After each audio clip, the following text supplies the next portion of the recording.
creature made of stolen body parts stands at the bedside of a sleeping woman and strangles her with his bare hands.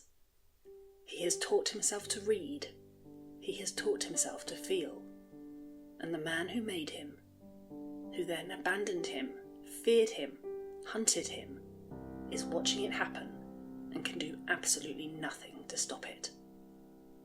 That's where Mary Shelley takes us. And she was 19 when she started writing it. So let's go back to where it actually begins. Viktor Frankenstein is a brilliant, restless young man from Geneva, the kind of student who doesn't just study science, but falls in love with it, obsessively. He goes off to university and becomes consumed by one question. What is the difference between something alive and something dead? Most people leave that question to philosophers. Viktor decides to answer it with his hands. He builds a man. Not metaphorically, he assembles one from parts gathered in graveyards and dissecting rooms. And through some process Shelley wisely never explains in detail, he brings it to life. And here's where the book becomes far stranger and sadder than the Frankenstein caricatures suggest. The moment the creature opens its eyes, Viktor is overcome, not with triumph, but with horror. He looks at what he's made and he's revolted by it.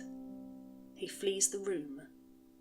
He abandons his own creation on the night of its birth, the way you might abandon a mistake you're hoping will simply disappear if you don't look at it.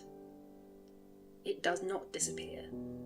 What follows is structurally less a horror story and more a tragedy about parenting gone catastrophically wrong. The creature, left to fend for himself, teaches himself language by secretly observing a family in the woods. He learns to read.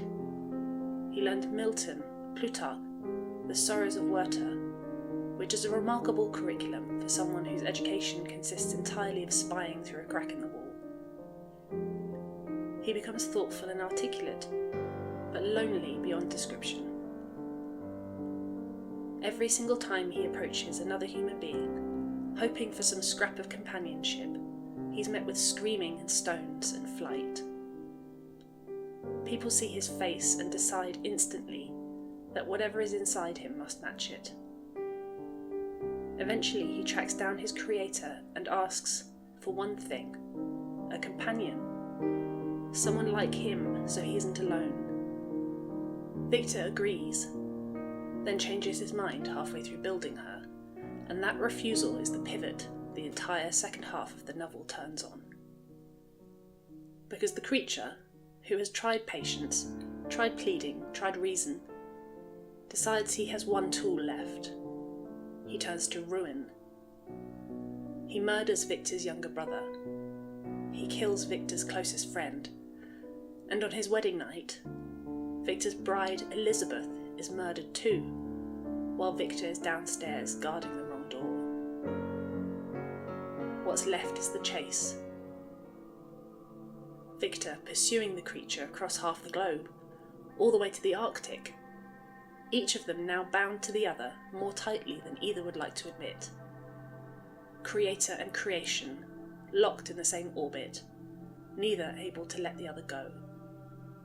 Viktor dies on that ship without catching him, and when the creature finally appears at his deathbed, he tells the sailors that killing Viktor brought him no satisfaction at all. He says he'll go north, build himself a funeral pyre and end it, and then he simply walks off across the ice and is gone. What makes the book extraordinary is how thoroughly it refuses to let you pick a side. You spend the whole novel waiting for a villain to arrive, and what you get instead is a brilliant man who couldn't take responsibility for what he made, and a created being who only ever wanted to be loved and was refused at every turn. Shelley doesn't tell you who's right. She just lets you watch two people fail each other over and over until there's nothing left to fail. Thanks for watching this video. Remember to like and subscribe for the 20-minute deep dive version and the 45-minute sleep story version of Frankenstein.